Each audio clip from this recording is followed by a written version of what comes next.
بسم الله الرحمن الرحيم. ألف لام ميم را. تلك آيات الكتاب والذي أنزل إليك من ربك الحق ولكن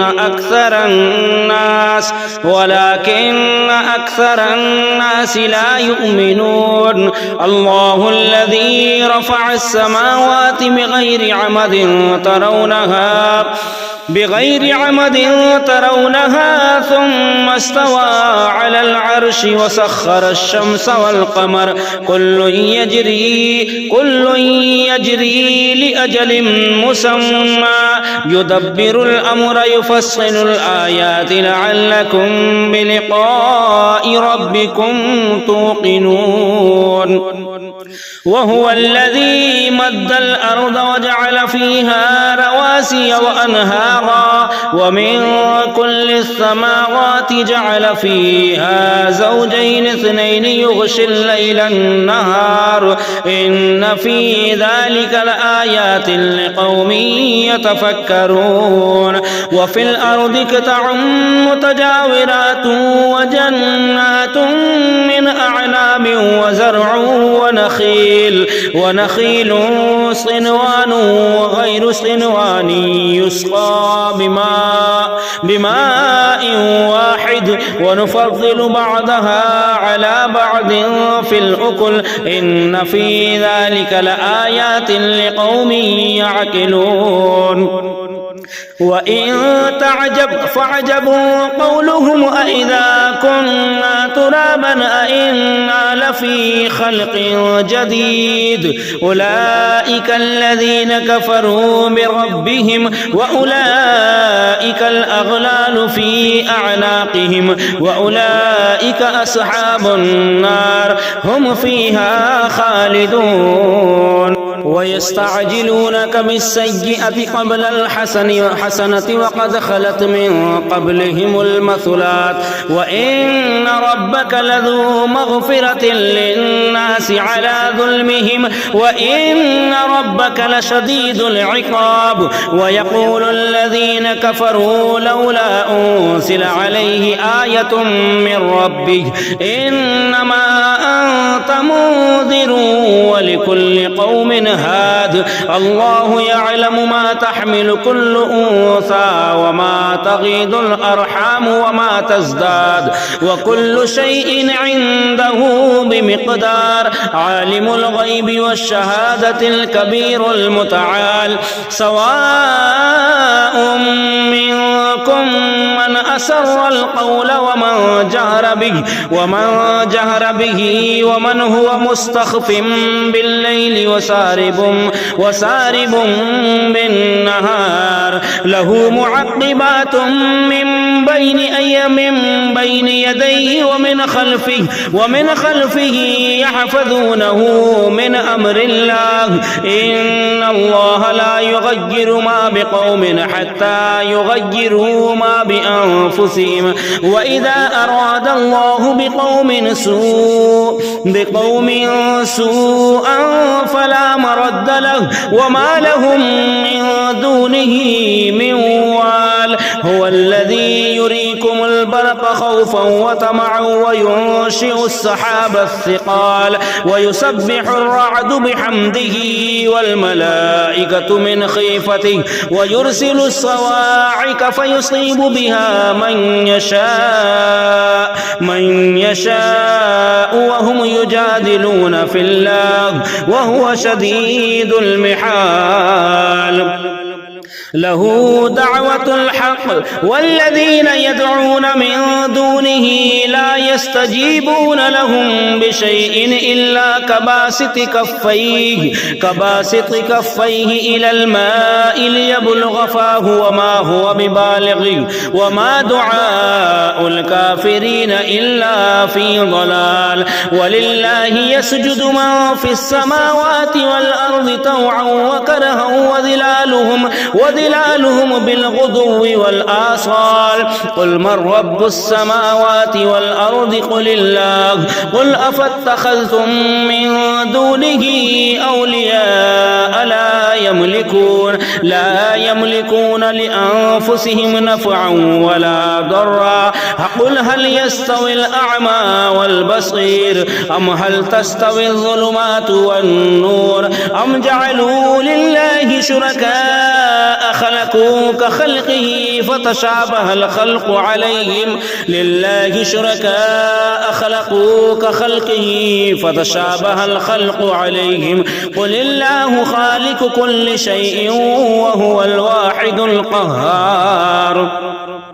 أنزل من السماء ماء فسالت أودية بقدرها فاحتمل السيل زبدا رابيا ومما يوقدون عليه في النار ابتغاء حلية أو متاع زبد مثله كذلك يضرب الله الحق والباطل فأما الزبد فيذهب جفاء وأما ما ينفع الناس فيمكث في الأرض كذلك يضرب الله الأمثال للذين استجابوا لربهم الحسنى والذين لم يستجيبوا له لو أن لهم ما في الأرض جميعا ومثله معه لافتدوا به أولئك لهم سوء الحساب ومأواهم جهنم وبئس المهاد أفمن يعلم أن ما أنزل إليك من ربك الحق كمن هو أعمى إنما يتذكر أولو الألباب الذين يوفون بعهد الله ولا ينقضون الميثاق والذين يصلون ما أمر الله به أن يوصل ويخشون ربهم ويخافون سوء الحساب والذين صبروا ابتغاء وجه ربهم وأقاموا الصلاة وأنفقوا مما رزقناهم سرا وعلانية ويدرؤون بالحسنة السيئة أولئك لهم عقبى الدار جنات عدن يدخلونها ومن صلح من آبائهم وأزواجهم وذرياتهم والملائكة يدخلون عليهم من كل باب سلام عليكم بما صبرتم فنعم عقبى الدار والذين ينقضون عهد الله من بعد ميثاقه ويقطعون ما أمر الله به أن يوصل ويفسدون في الأرض أولئك لهم اللعنة ولهم سوء الدار الله يبسط الرزق لمن يشاء ويقدر وفرحوا بالحياة الدنيا وما الحياة الدنيا في الآخرة إلا متاع ويقول الذين كفروا لولا أنزل عليه آية من ربه قل إن الله يضل من يشاء ويهدي إليه من أناب الذين آمنوا وتطمئن قلوبهم بذكر الله ألا بذكر الله تطمئن القلوب الذين آمنوا وعملوا الصالحات طوبى لهم وحسن مآب كذلك أرسلناك في أمة قد خلت من قبلها لتتلو عليهم الذي أوحينا إليك وهم يكفرون بالرحمن قل هو ربي لا إله إلا هو عليه توكلت وإليه متاب ولو أن قرآنا سجلت به الجبال أو قطعت به الأرض أو كلم به الموتى بل لله الأمر جميعا أفلم ييأس الذين آمنوا أن لو يشاء الله لهدى الناس جميعا ولا يزال الذين كفروا تصيبهم بما صنعوا قارعة أو تحل وأضل قريبا من دارهم حتى يأتي وعد الله إن الله لا يخلف الميعاد ولقد استهزئ برسل من قبلك فأمليت للذين كفروا ثم أخذتهم فكيف كان عقاب أفمن هو قائم على كل نفس بما كسبت وجعلوا لله شركاء قل سموهم أم تنبئونه بما لا يعلم في الأرض أم بظاهر من القول بل زين للذين كفروا مكرهم وصدوهم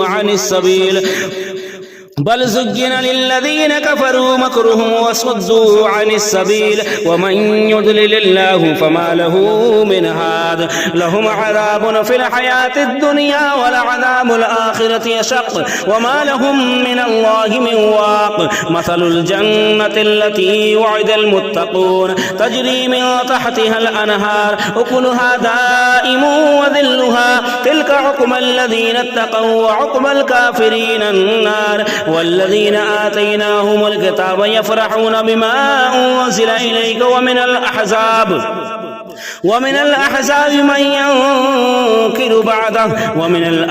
من ينكر بعده قل إنما أمرت أن أعبد الله ولا أشرك به إليه أدعو وإليه مآب وكذلك أنزلناه حكما عربيا ولئن اتبعت أهواءهم بعد ما جاءك من العلم ما لك من الله من ولي ولا واق ولقد أرسلنا رسلا من قبلك وجعلنا لهم أزواجا وذرية وما كان لرسول أن يأتي بآية إلا بإذن الله لكل أجل كتاب يمحو الله ما يشاء ويثبت وعنده أم الكتاب وإما نرينك بعض الذي نعدهم أو نتوفينك فإنما عليك البلاغ وعلينا الحساب أولم يروا أنا نأتي الأرض ننقصها من أطرافها والله يحكم لا معقب به وهو سريع الحساب وقد مكر الذين من قبلهم فلله المكر جميعا يعلم ما تكسب كل نفس وسيعلم الكفار لمن عقبى الدار ويقول الذين كفروا لست مرسلا قل كفى بالله شهيدا بيني وبينكم ومن عنده علم الكتاب صدق الله العظيم.